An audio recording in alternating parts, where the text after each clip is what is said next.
बिस्मिल्लाहिर्रहमानिर्रहीम। अस्सलामुअलैकुम। परदेसी न्यूज़ में खुशामदीद।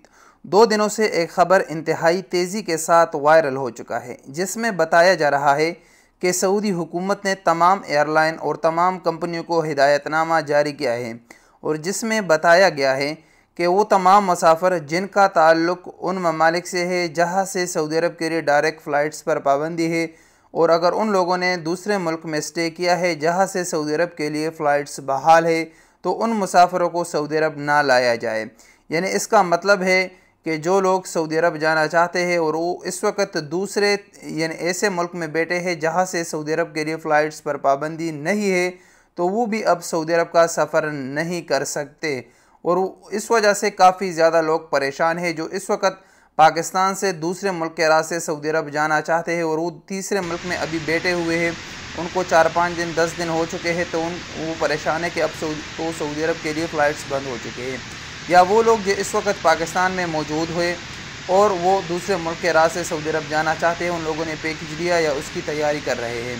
तो ये ख़बर काफ़ी तेज़ी के साथ वायरल हो चुका है। मुझे बहुत सारे मैसेजेस और कॉल मौसूल हो रहे हो, और आप जानते हैं कि इस वक्त मैं ख़ुद उज़्बेकिस्तान में बैठा हूँ सऊदी अरब जाने के लिए।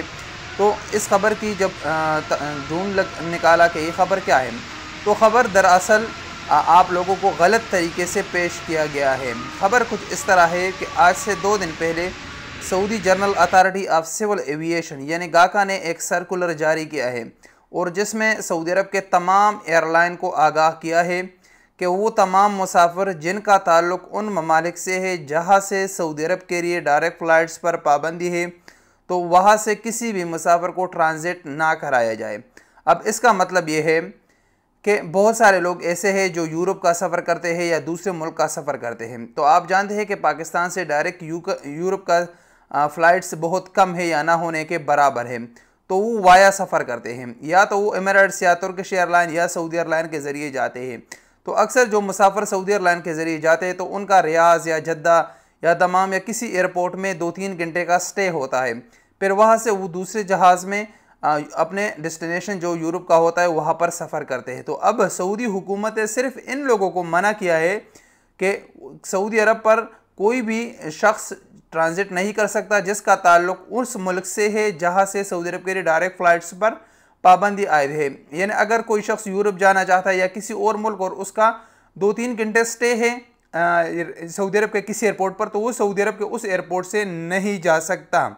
अलबत्ता वो तमाम मुसाफिर जिन्होंने किसी दूसरे मुल्क में 14 दिन गुजारे हैं तो वो सऊदी अरब का सफ़र कर सकते हैं। उनको बिल्कुल परेशान होने की ज़रूरत नहीं है जो इस वक्त ऐसे मुल्क में बैठे हैं जहाँ से सऊदी अरब के लिए डायरेक्ट फ़्लाइट्स बहाल है, तो वो उनके लिए कोई मसला नहीं। या वो लोग जो पाकिस्तान से दूसरे मुल्क के रास्ते सऊदी अरब का सफ़र करना चाहते हैं, उन लोगों ने पैकेज लिया या अपनी तैयारी कर रहे हैं, तो उनको कोई परेशान होने की ज़रूरत नहीं है, आप जा सकते हैं। ऐसी कोई भी न्यूज़ नहीं है।